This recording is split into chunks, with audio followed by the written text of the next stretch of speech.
10 साल बाद जम्मू कश्मीर में हुए विधानसभा चुनाव में कम से कम 30 प्रत्याशी ऐसे थे जो या तो इतिहास में आतंकी रह चुके हैं या फिर उनकी जुबान अलगाववाद की रही है।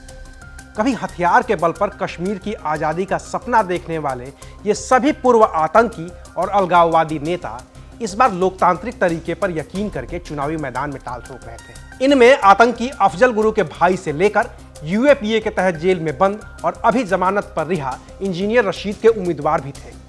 इनमें कौन जीता, कौन हारा, किसे कितने वोट मिले, चलिए बताते हैं विस्तार से। नमस्कार, मैं हूं अविनाश और आप देख रहे हैं जम्मू कश्मीर विधानसभा चुनाव से जुड़ी विशेष कवरेज एबीपी लाइव पर। आतंकवाद से जुड़े प्रत्याशियों में सबसे बड़ा नाम है एजाज अहमद गुरु का, जो संसद भवन पर हमला करने वाले आतंकी अफजल गुरु का भाई है। एजाज अहमद का भाई तो आतंकी था जिसे अदालत के फैसले के बाद फांसी दे दी गई, लेकिन एजाज अहमद गुरु ने लोकतंत्र का रास्ता चुना और चुनाव में उतरे। हालांकि अफजल गुरु का भाई होने की वजह से घाटी ने उन्हें पूरी तरह से खारिज कर दिया। एजाज अहमद गुरु जिस सोपोर विधानसभा सीट से चुनाव लड़े थे, वहां उनसे ज्यादा वोट तो नोटा को मिल गए। एजाज अहमद गुरु को सोपोर में महज 129 वोट मिले, जबकि नोटा को इस सीट से 341 वोट मिले हैं। सोपोर विधानसभा सीट पर जीत दर्ज की है नेशनल कॉन्फ्रेंस के नेता इरशाद रसूल कर ने। वहीं गठबंधन के बावजूद इस सीट पर कांग्रेस ने भी अपने उम्मीदवार उतार दिया था, जिन्हें महज 5167 वोट ही मिले। बाकी तो इस पूरे चुनाव में बारामूला से सांसद इंजीनियर रशीद ने भी अपने कुल 44 उम्मीदवार उतार दिए थे। इंजीनियर रशीद ने लोकसभा के चुनाव में नेशनल कॉन्फ्रेंस के राष्ट्रीय उपाध्यक्ष और जम्मू कश्मीर के पूर्व मुख्यमंत्री रह चुके उमर अब्दुल्ला को मात दे दी थी। तो सबकी निगाहें विधानसभा चुनाव में भी इंजीनियर रशीद और उनके प्रत्याशियों पर थी, क्योंकि इंजीनियर रशीद जमानत पर बाहर थे। लेकिन पूरे चुनाव में इंजीनियर रशीद के भाई खुर्शीद अहमद शेख के अलावा और कोई भी प्रत्याशी जीत दर्ज नहीं कर पाया। इंजीनियर रशीद के भाई खुर्शीद अहमद भी उसी लंगेट विधानसभा सीट से चुनाव लड़े थे, जहां से पहले इंजीनियर रशीद 2 बार खुद विधायक हो रह चुके हैं।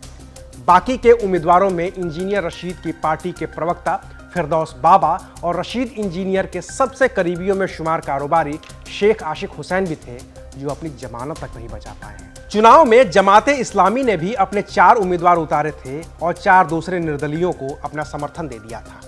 लेकिन कुलगाम से उम्मीदवार शायर अहमद रेशी के अलावा और कोई भी जमाते इस्लामी या उस पार्टी का समर्थक उम्मीदवार अपनी जमानत भी नहीं बचा पाया है। अपने वक्त में जम्मू कश्मीर के सबसे बड़े आतंकियों में शुमार हुआ करता था सैफुल्लाह। उसका असली नाम है मोहम्मद फारूक खान।